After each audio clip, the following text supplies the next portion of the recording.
Allez, petit tour de sledge. Donc un abonné m'a demandé quel était ce drôle de bruit dans certaines phases de régime que le machin arrivait quand il arrive à fond. Bah, c'est tout simplement le moteur qui hurle hein, et le bruit de la transmission. Ce bestiau là toujours donc c'est couronne de diff d'origine avant, arrière et centrale Traxxas. On va pas durer éternellement non plus hein, mais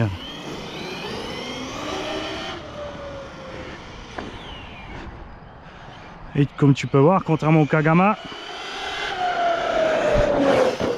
bouge pas.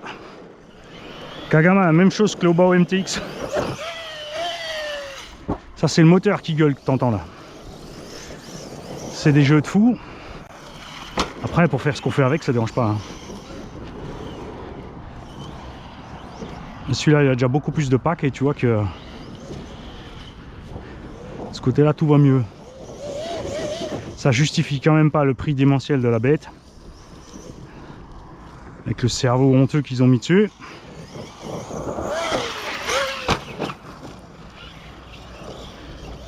On a un châssis RC Baiji parce qu'il fallait tester le truc. Le combo d'origine.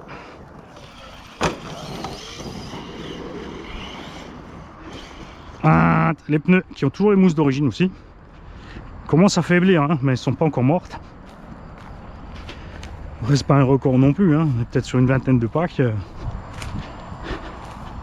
C'est pas la gloire quand même hein. C'est moumousse là. Le châssis par contre lui vous l'avez vu voler en vitesse. No problemo.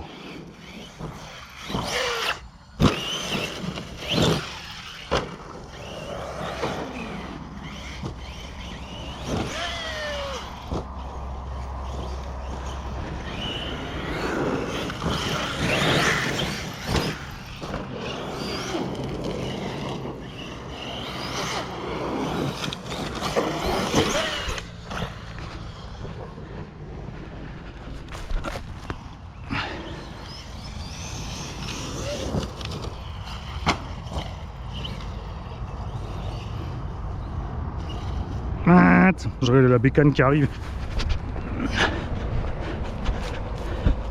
Ça va, il est loin. Bah, j'ai juste vu un truc. Je me suis méfié. Lui aussi, hein, même cerveau que le Kagama. 46 kg.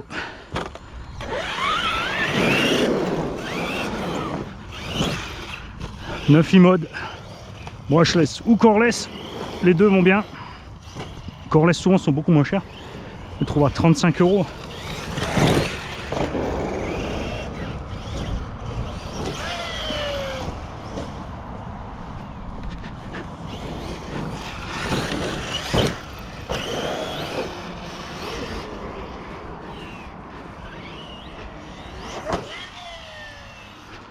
Il y a une pierre qui commence à dépasser là-bas. T'as entendu l'impact? Je pense, même sur la cam. On va entendre le pack.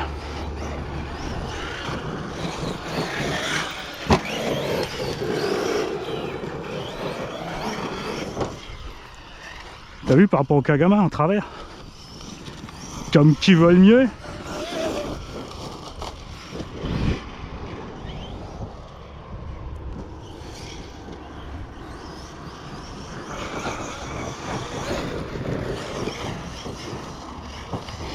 Bonjour. Ah, ça va.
Bon, à ce rythme là, hein, pareil, hein, 10-12 minutes ça va être mort pour la 4005.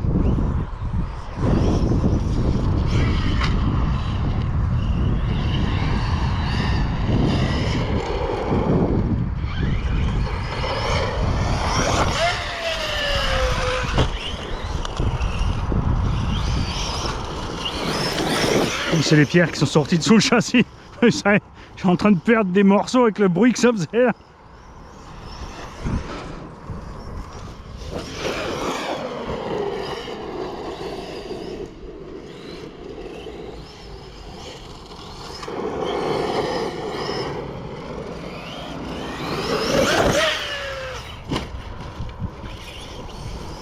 Ouais, l'angle là c'est chaud pour eux. Hein. Même punition que le Kagama, hein. Ça c'est vraiment un angle pourri en fait pour sauter Manu.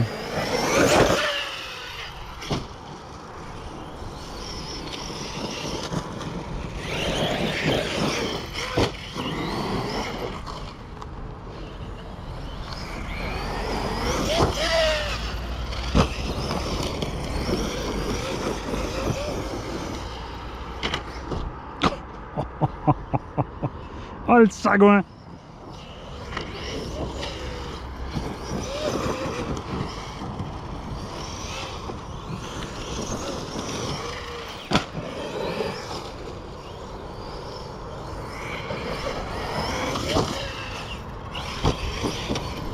C'est vraiment une bécane de sagouin le sledge.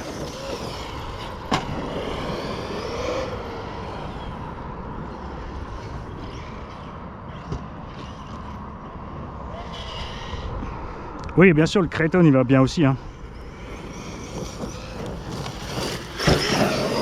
Après, ils sont à la 5e génération et à la 2e de XB, donc 7 générations. Le sledge, c'est la génération 1. Bon, le Belted, lui, par contre, il a reçu les couronnes et pignons renforcés de série.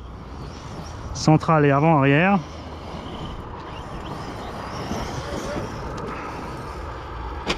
J'aurais bien aimé voir arriver un Cush Drive entre la couronne de diff et le diff, perso.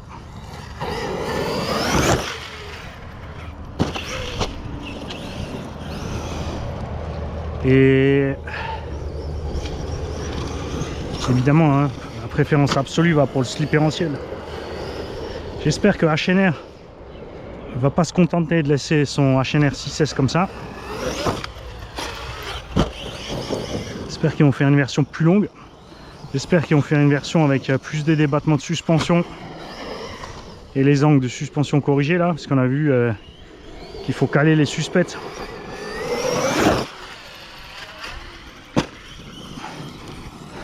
Il faut mettre des butées dessus.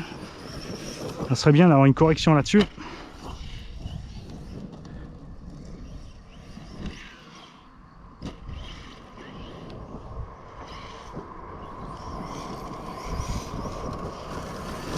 Coupure.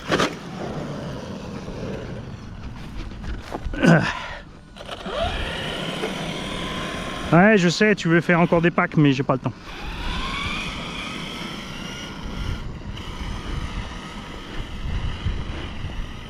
Je suis grand fan des chapes et des biellettes plastiques flex. On s'en fout du réglage. Attention, si le réglage sorti de la boîte, il est bon, comme tu vois Coralie, ils ont bien fait les angles. Traxxas, ils ont bien fait les angles. Donc t'as pas besoin de billets réglables, ça sert à rien. De toute façon, pas avec des gros pneus comme ça, boudin à Monster. C'est sûr, si tu cherches les perfs, tu vas sur circuit, tu mets des pneus à mini pico machin, t'as besoin de tes réglages. Mais nous, pour le loisir, franchement non. Et ces pièces plastiques, je te garantis qu'elles sauvent un max de casse sur plein d'autres, sur plein de gamelles en fait. Hein. Parce que la roue elle peut se plier vers l'intérieur en une péter quelque part, c'est génial. Bon. Même la carreau, elle est échiquetée, mais comme elle est fixée sur l'arceau, d'ici elle a l'air bien, tu vois. De près, c'est un peu différent. Salut les gars.